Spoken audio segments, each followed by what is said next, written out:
Hello. You're recording the screen, right? Yeah, I'm recording the screen. Yeah. Cool. Hello, and welcome to Northwest Magic. I am your host, Levi. I'm Howie. And we are here to talk about one of the new decks that had just come out. The 13th Doctor and Yasmin Khan. It is the Paradox something. What is it? It's the Paradox something upgrades. Or not upgrades. It's the Paradox... I honestly don't know what the deck is called. It's the I only pay attention to the names. Let's do some research. Paradox Power. Paradox Power. Let me tell you what these do. So we're doing an upgrades on this deck. 13th Doctor. It is 1 green and a blue. For a legendary creature, Time Lord Doctor. Paradox, whenever you cast a spell from anywhere other than your hand, put a +1/+1 counter on target creature. And then it has Team TARDIS. At the beginning of your end step, untap each creature you control with a counter on it. And then it has a partner, which is, well, in this instance, it's a Doctor's Companion. It is a 3 and a red Yasmin Khan, legendary creature, human detective. For tap, exile the top card of your library until your next end step. You may play it. So these two go together like bread and peanut butter. You know what I'm saying? So that's right. When we were looking through this deck, there's a bit of like Cascade stuff. There's a bit of Forel stuff. Basically, with our 10 removes and 10 adds, we just wanted to focus a little heavier on just the stuff that matters with just not casting things from your hands. So we decided to throw a little more Exile stuff in there. Yeah. Yeah, so Howie, let's start out with what we are adding. What are we doing? Okay, so our first ad is going to be Faldorn, Dreadwolf. I almost said General. It's Herald. I can read. Yeah. It's 1 a red and a green. I can read. For a legendary creature, Human Druid, 3/3. Whenever you cast a spell from exile or a land enters the battlefield under your control from exile, create a 2/2 green wolf creature token, and then it has 1 and tap. Discard a card, exile the top card of your library. You may play it this turn. It works with both of the 13th Doctor's abilities. You cast stuff from exile, and you make wolves. You make and wolves. You get +1 counters. +1 counters with the wolves. You add +1 counters to those. Yeah, you do that stuff. And then the 13th Doctor, at the beginning of your end step, untap each creature you control with a counter on it. So once Faldorn gets its first counter, you can just do that all the time. Yeah. Feeds into each other perfect. It seems like with this deck, what you want to do is just cast things from exile or anywhere other than your hand, build up your board with a bunch of creatures, and hit hard. And that's exactly what Faldorn helps with. So super dang awesome. I think a really good staple when it comes to like stuff for exile and stuff like that. Let's talk about Jessica's Will. It's 2 and a red. Choose 1 if you control a commander. As you cast a spell, you choose both. This is a classic. You add red for each card in target opponent's hand, and you get to exile the top 3 cards of your library. You may play them this turn. Very solid, especially for this deck. For 3 mana, a lot of the times you can add like 7 red mana, and then exile the top 3 cards, and then you're going to trigger your commander 3 times, put 3 counters on something. So it helps. It helps a lot, and, you just get a lot of really good impulse draw. Jessica's Will fits in like a glove with this deck. Yep, and it says play, so you can play your land if you haven't used your land drop yet. Mm-hmm. Super important. Even if you had no exile synergy, I would still run this card, and so it's just... Yeah, Jessica's Will is just super nice good. here. it's way really good. It's way good. Any deck with red, almost, I put it in. It's so good. Yeah. Any deck without it too, man. Shove it in. Without red, yeah. No red in there. I don't care. The next ad is one of my favorites, and I would consider it more of a staple than maybe most people would, but it's Delayed Blast Fireball. 1 red for an instant. It deals 2 damage to each opponent and each creature they control. If this spell was cast from exile, it deals 5 damage to each opponent and each creature they control instead. And if you don't cast it like otherwise from Exile, it does have built-in Foretell for 4, red, red. Ooh, baby. The best Fireball's so good. It'll board wipe. It's a one-sided board wipe. Love it. Oh, one-sided board wipes are so good, Howie. And Those it'll like do a little bit of damage to everybody. Yeah. 5 damage to everybody sometimes doesn't sound too crazy, but it can make an impact. That's a 15-point life swing. I think it's impactful. It might not be a game-ending thing, but it's still a good swing. Yeah. Yeah. I love Delayed Blast Fireball. It fits in really well with this deck as well. In terms of Foretell, let's talk about Edgin Larcenous Lutenist. For 1 and blue and a red. Legendary creature, Chris human Pine. bard, Chris Pine. Each non-land card in your hand without Foretell has Foretell. Whenever you cast your second spell each turn, goad target creature and opponent controls. That part, that's a little bonus. That's icing on the cake. But the first part, where everything basically that's not a land has Foretell in your hand, super good for this deck. Even if you don't necessarily, like, you know, you can have a play in your hand where it's like, okay, maybe next turn I can set myself up really well, get some Foretell cards out there if Chris Pine's out on the field. Set yourself up for a really good turn, like next turn or something, you know what I'm saying? He fits really, really well in here.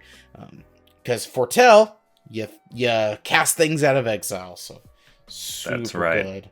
And it's just cool to be able to, even though you end up paying the same amount of mana, being able to split it up with him is very nice.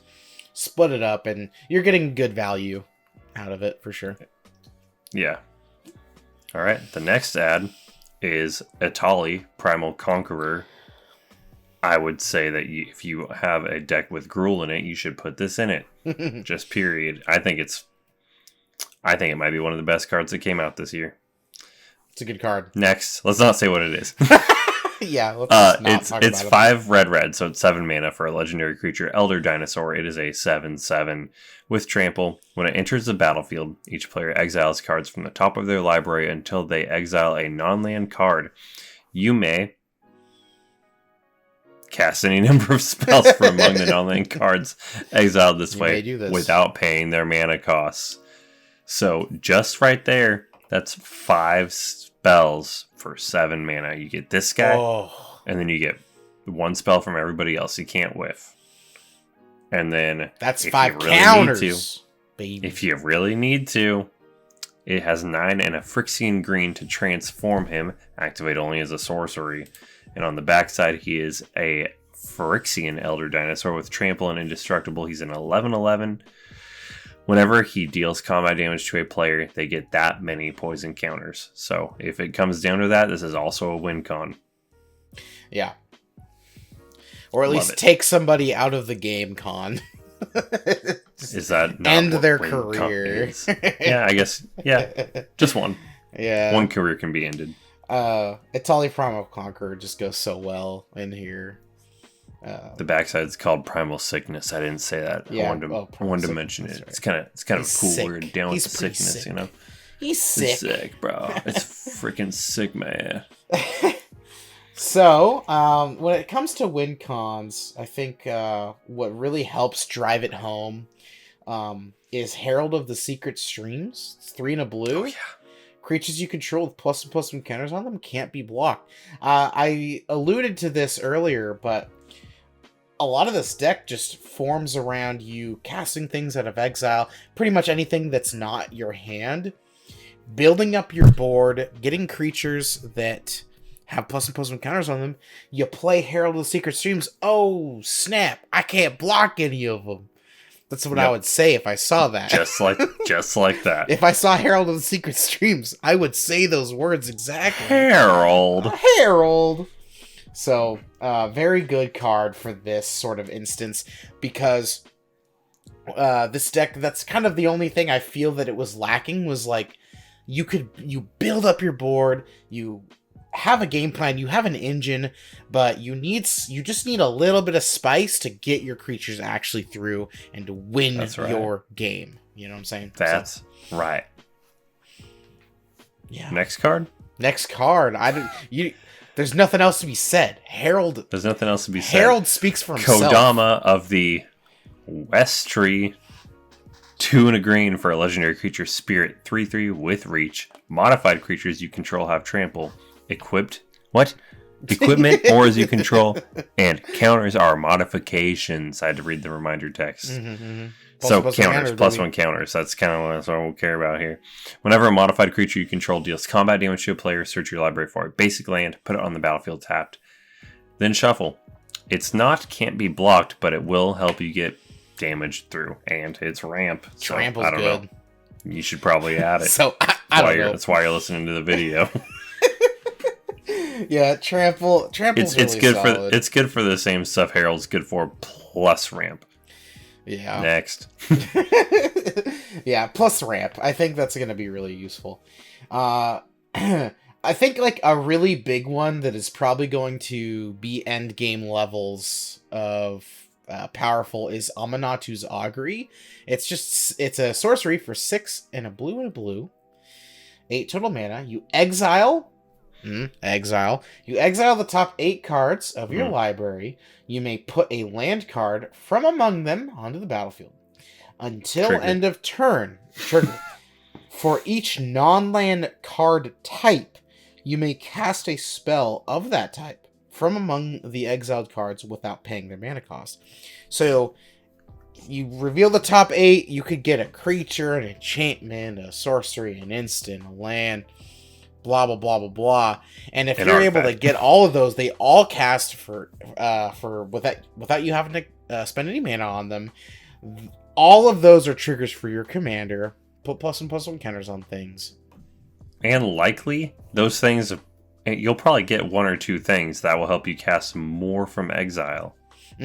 Oh, another big one too is you can start a chain. I think this is also really good to combo with like some of your stuff in this deck that gives Cascade. I think Bigger on the Inside is a card that says whenever you tap, it's an enchantment for a land that whenever you tap it, the next spell you cast has Cascade. So you can cast this. It itself will have Cascade. Amanatu's Augury will have Cascade. So not only will you be casting things out of exile, you'll Cascade into something else and get another counter. That's like at 8 mana, you're gonna get something good. You know what I mean? Hopefully you get a Tali. You know what I'm saying? Hopefully you get a Tali. You know, but that's what I love about this deck. It's very open ended. You can go Cascade route. You can go Foretell route. You can just do a lot of stuff with this. So this deck seems fun. I'm not gonna lie. It seems sugar coated. It's cool. Howie doesn't lie, guys. I have never. He's never lied once to my viewers, and to me either. I don't think he's ever. I've never lied to you, Levi. Yeah, no. He's never lied to me. Anyway, Amanatu's Augury, great card for this deck. What's next, Howie? Plarg and Nassar. I timed that good. Plarg. Oh, yeah. Plarg. It's 3 and a red for a legendary creature. Orc Ifrit. 5/4. At the beginning of your upkeep, each player exiles cards from the top of their library until they exile a non-land card. An opponent chooses a non-land card exiled this way. You may cast up to 2 spells from among the other cards exiled this way without paying their mana cost. It is a Tali Light.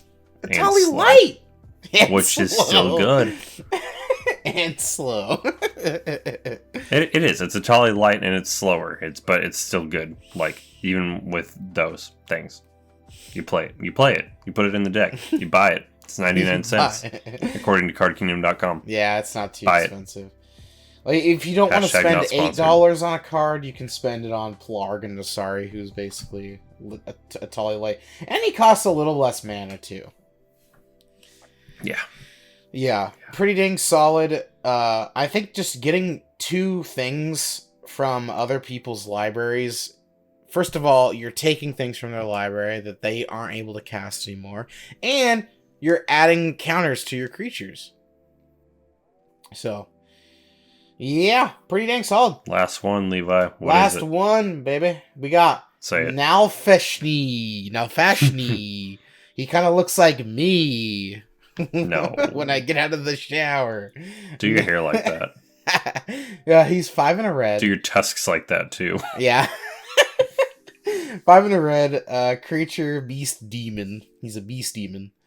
Flying, whenever you cast a spell from Exile, copy it.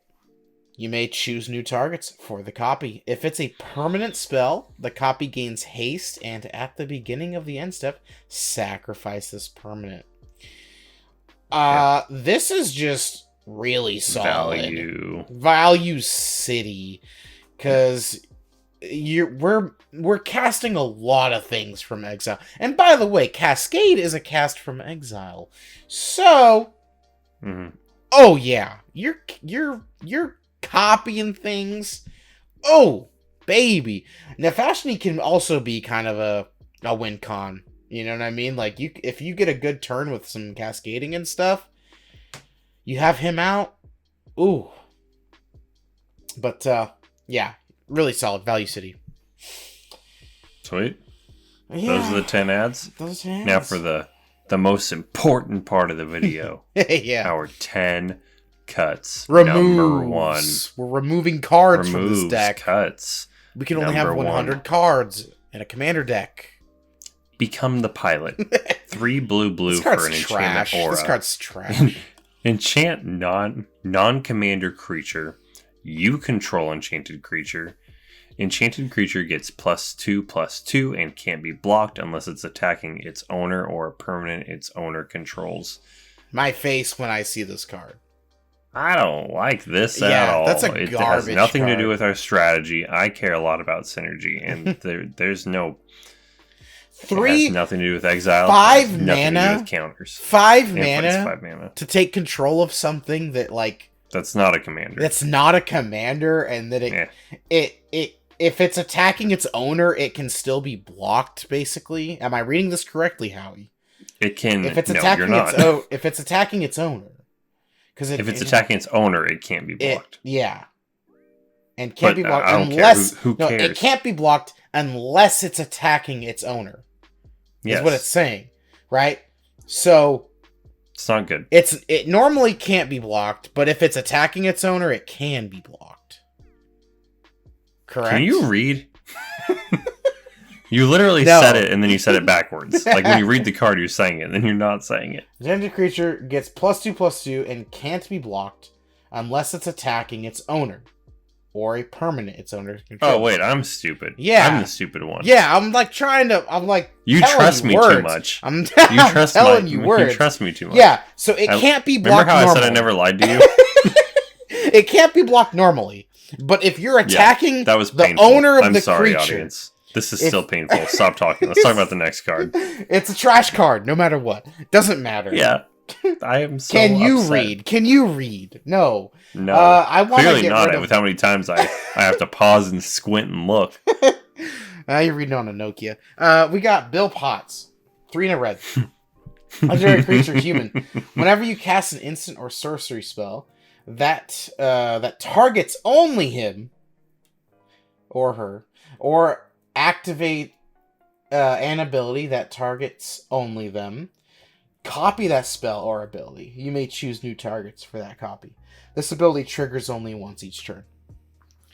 I don't think it just synergizes very well with the deck. There's not a whole lot of like things you're targeting your own stuff with in this deck. I mean, the personally. 13th Doctor will put +1 counters on it, but then it's Other just than a that, big but it's beater just that kinda can be like... blocked and chumped by 1/1s. It's not good. It doesn't have trample.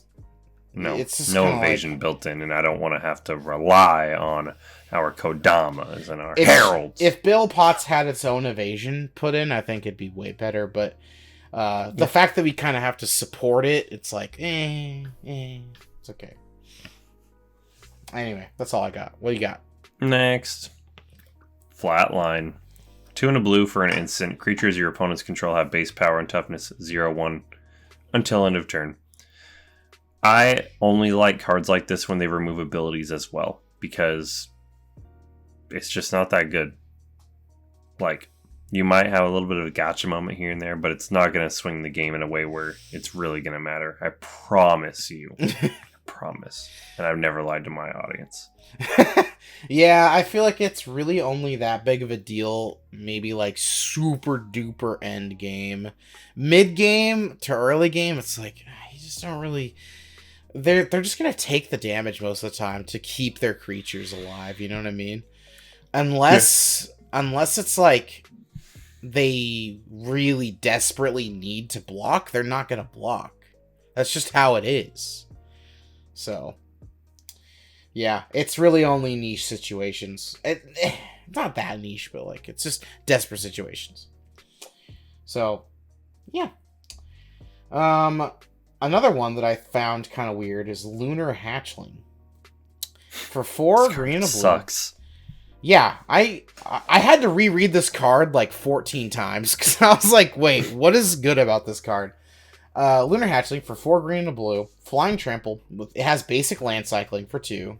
Whoop-de-doo. It has Escape for the same mana cost as if you were to normally cast it, except you have to exile a land you control and then exile 5 other cards from your graveyard. Basically just simply allowing you to cast it from your graveyard. All it does is just have flying and trample. Trigger. It's just a flying trample 6/6. But you have to spend effectively 7 mana on it because you have to destroy one of your own lands. Yep. And then get rid of stuff in your graveyard. Like, there's so much better stuff that has Escape in the format than this card. All for that +1/+1 counter trigger. All for just a simple +1/+1. I do not like this card. This card's bad. Get it out of my face.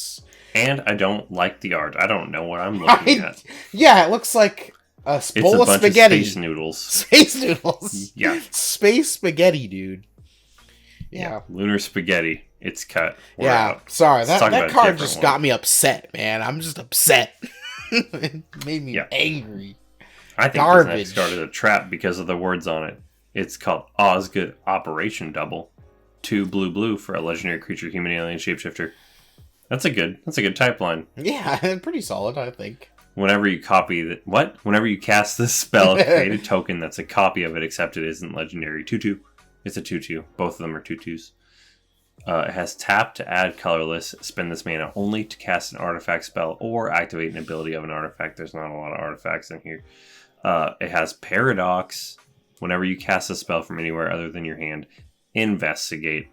Yes, it does. It is from anywhere other than your hand, but it's low impact. There are better ways to draw cards in the deck, and it does let you, sacrifice the clues with its ability, but it's not worth it. Cut it. Yeah. Don't even think twice. Don't even think double. Don't think double. I think this card could fit better in the different deck that cares more a little more about like clue tokens or something, and artifacts. This deck doesn't care that much about either of those things, so we just took it out. Another one that we think didn't really fit the theme or really anything about the deck is Riversong. I do think Riversong is a cool card. 1 red and 1 blue and a red. Neat in reverse. You draw cards from the bottom of your library rather than the top.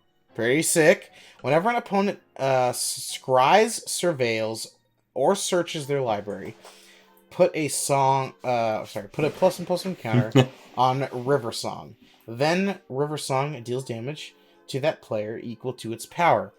I actually watched a thing on the Command Zone, a famous YouTube channel, and they searched quite a while. There's no way to make your opponents surveil. To their knowledge and to my knowledge, there's no way to really force your opponents to surveil.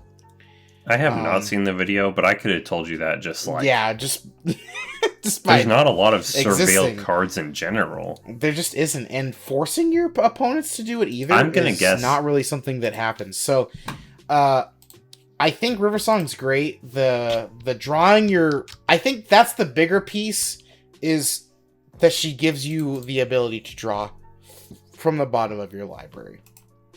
There are actually 72 cards with Surveil. I am surprised. There's only 72 out of what, like 30 and there's million 34 in these color combinations. But yeah, they don't. Other people don't Surveil. Yeah, you can't really. So it really is just it's icing on the cake, really. There's some pretty cool synergies with Riversong that, like, you can kind of manipulate your deck a little bit with her, but she has nothing to do with what we're trying to do here in this deck. Like, nothing at all. She doesn't... It's cool if you can draw from the bottom, but that doesn't do anything in terms of exiling. Drawing from the bottom, now we're here. Yeah, we're drawing from the bottom, now we're here, folks. But, yeah. Anyway. Cool name, cool card, but doesn't do anything for us. Next. I'm busy looking at Surveil cards. It's my turn, right? It's your turn, Howie. Let's get rid of Dan Lewis.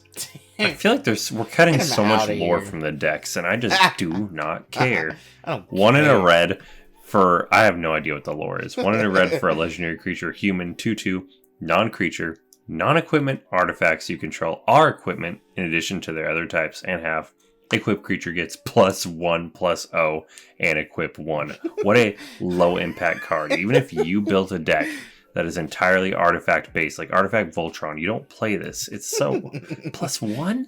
It's not even a counter. This is garbage. It's also Doctor's Companion. This is a trash. You don't play this in anything. This card is worthless. No matter what you just... Let's. I'm gonna make a side video right now. Ready? Side We're doing video. one card upgrade. Add a forest. Cut Dan Lewis. It's a better deck. Forest. Yeah, just don't even use him. Hey, wait. Just add a wastes. It's better. Add a wastes. Yeah, Dan Lewis, bad. Let's move on. We don't need to talk about that anymore. I'm gonna try to pronounce this. Thagerian Witness. 1 in a green creature. Sure. It's an alien cleric. Cleric, being an alien. Flash. Bear Witness. Whenever another creature dies, if it was attacking or blocking alone, okay, exile it and investigate. That's it. That's a lot of It's like a lot of specific things that need to happen. Like all of it just to pay 2 more mana to draw a card later. Yeah. It doesn't... I don't like this at all. It has one of the best words in Magic on it, Flash, and then the preceding paragraph is garbage. Like, following, not you preceding. know, this could really catch your opponent off guard if they're playing like a Voltron deck or something. I could definitely say, you know what I mean? Like, you don't boom! build your deck hoping someone's playing Voltron. But you also don't do that, yeah. It's not good. It is removable, but it's too hyper specific. I don't like it at all. It has to only be attacking by itself. It's kind of silly. We just didn't think it fit the deck, and it's too hyper specific, man. Like, yeah. What you got, Howie? I think we got 2 more. Strax, Sontarian Nurse, Alien Cleric, 5/5. It's got Vigilance and Trample, and it says grenades. 2 and tap.